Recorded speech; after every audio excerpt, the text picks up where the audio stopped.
નમસ્કાર વિદ્યાર્થી મિત્રો, આજે આપણે ધોરણ 10ના ગુજરાતી વિષયના એકમ 14 જેઠીબાઈના ભાગ 2માં બાકી રહેતા પાઠના ભાગની સમજૂતી મેળવીશું. પાઠની સમજૂતી આ મુજબ છે. પોર્ટુગીઝ અમલની આવી આપખુદીના સમયમાં મરણ પથારી પર પડેલ કાનજીનો જીવ નીકળતો ન હતો. એના મૃત્યુ બાદ 14 વર્ષના એના પુત્ર પર ખ્રિસ્તી પાદરીઓનો કાયદો કેવી આફત વરસાવશે એ ચિંતા કાનજી કામદારના કાળજાને કોરી ખાતી હતી. એનો જીવ એ ચિંતામાં જ અટવાયા કરતો હતો.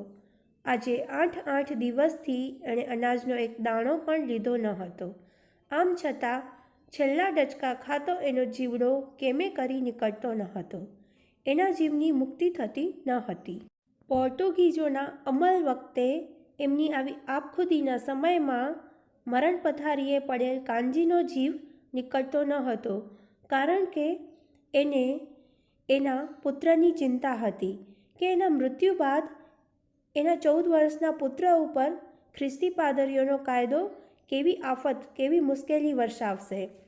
એ જ ચિંતા એના કાળજાને, એના હૃદયને કોરી ખાતી હતી અને એનો જીવ પણ એ ચિંતામાં જ અટવાયા ભટક્યા કરતો હતો. તેણે 8 દિવસથી અનાજનો એક પણ દાણો લીધો ન હતો. તેમ છતાં છેલ્લા ડચકા ખાતો એનો જીવ કેમ કરીને પણ નીકળતો ન હતો. એના જીવને મુક્તિ મળતી ન હતી. 8મા દિવસની અડધી રાતે એના જીવને રૂંધાતો જોઈને જેઠીમાં એને આશ્વાસન આપી રહ્યા હતા. કાનાભાઈ, તું તારા જીવને ગતે કર. તારે જે કંઈ કહેવું હોય તે કહી દે. તારો જીવ કેમ અકળાય છે? 8મા દિવસની અડધી રાતે એના જીવને રૂંધાતો, ઘૂંટાતો જોઈને એની ગૂંગળામણ સહન ન થતાં જેઠીમાં એને આશ્વાસન આપી રહ્યા હતા કે કાનાભાઈ, તું તારા જીવને ગતે કર, એટલે તારા જીવની ગતિ થવા દે. તારે જે કંઈ કહેવું હોય તે કહી દે. શા માટે તારો જીવ આમ અકળાય છે, રૂંધાય છે? આ વખતે કાના કામદારે બાજુમાં જ ઊભેલા એના કિશોર પુત્ર તરફ અંગુલી નિર્દેશ કર્યો. જેઠીમાં તરત જ એના મનની વાત પામી ગયા. કિશોરનો હાથ પોતાના હાથમાં લઈને કહ્યું, કાના, હું આજે ભગવાનને સાક્ષી રાખીને પ્રતિજ્ઞા લઉં છું કે મારું આખું કારખાનું ઊંધું વળી જાય તો પણ તારા દીકરાને ઊની આંચ આવવા નહીં દઉં. આજથી આ દીકરો તારો નથી પણ મારો છે. તું સુખેથી તારો જીવ ગતે કર. જેઠીમાએ જ્યારે ખૂબ પૂછ્યું ત્યારે કાના કામદારે બાજુમાં ઊભેલા પોતાના પુત્ર કિશોર તરફ અંગુલી નિર્દેશ કર્યો, એટલે કે આંગળી ચીંધી, અને જેઠીમાં તરત જ એના મનની વાત સમજી ગયા, પામી ગયા. કિશોરનો હાથ પોતાના હાથમાં લઈને એમણે કહ્યું કે કાના, હું આજે ભગવાનની સાક્ષીએ પ્રતિજ્ઞા લઉં છું કે મારું આખું કારખાનું ઊંધું વળી જાય, એટલે કે નાશ પામી જશે તો પણ હું તારા દીકરાને ઊની આંચ આવવા નહીં દઉં, કંઈ જ થવા નહીં દઉં. આજથી આ દીકરો એ તારો નથી પણ મારો છે.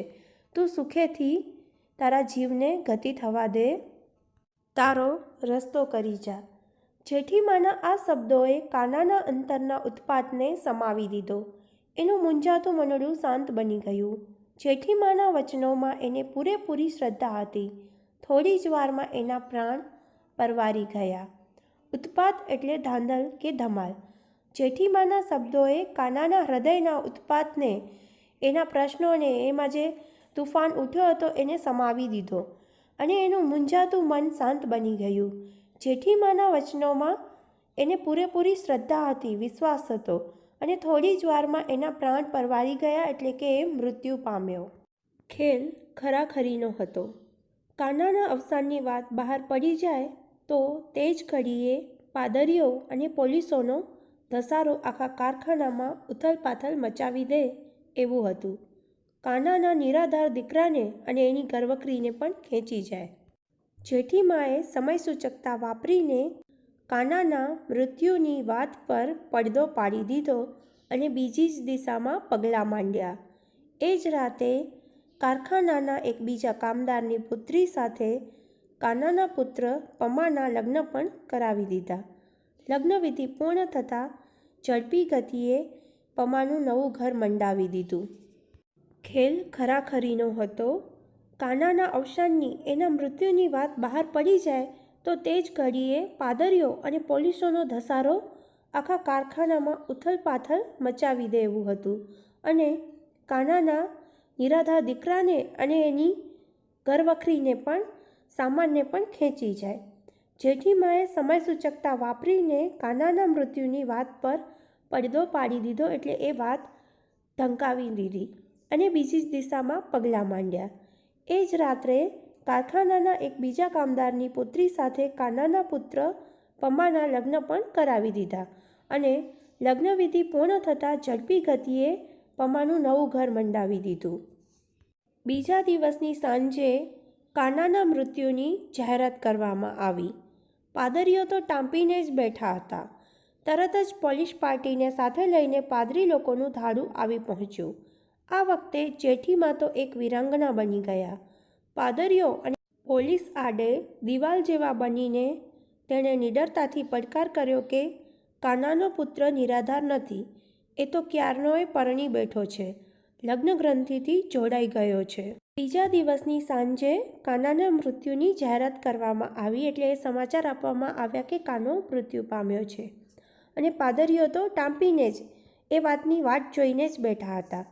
તરત જ પોલીસ પાર્ટીને સાથે લઈને પાદરી લોકોનું ધાડું એટલે એમનું ટોળું સમૂહ આવી પહોંચ્યો. આ વખતે જેઠીમાં તો એક વીરાંગના બની ગયા અને પાદરીઓ અને પોલીસ આડે એ લોકોની વચ્ચે અને પમ્મા વચ્ચે દિવાલ બનીને એમણે નિડરતાથી પડકાર કર્યો કે કાનાનો પુત્ર એ નિરાધાર નથી, એ તો ક્યારનોય પરણી બેઠો છે, લગ્ન ગ્રંથિથી જોડાઈ ગયો છે. જેઠીમાનું રૂપ આજે રણચંડી જેવું બની ગયું હતું. પોલીસ અફસર એની તેજસ્વીતા આગળ ડગાઈ ગયા હતા. થોડા ધમપછાડા મારી સૌ પાછા ફર્યા. રણચંડી એટલે યુદ્ધે ચડેલી વીરાંગના અથવા તો રણયુદ્ધની દેવી. જેઠીમાં આજે રણચંડી બની ગયા હતા. એમનું રૂપ, એમની તેજસ્વીતા જોઈને પોલીસ અફસર પણ ડગાઈ ગયા હતા. થોડા ધમપછાડા કરી અને સૌ પાછા ફર્યા. આમ છતાં એ લોકો ઝટ મમત મેલી દે એવા ન હતા, કારણ કે એ તો મમતીલી પોર્ટુગીઝ સરકારના પાદરી હતા.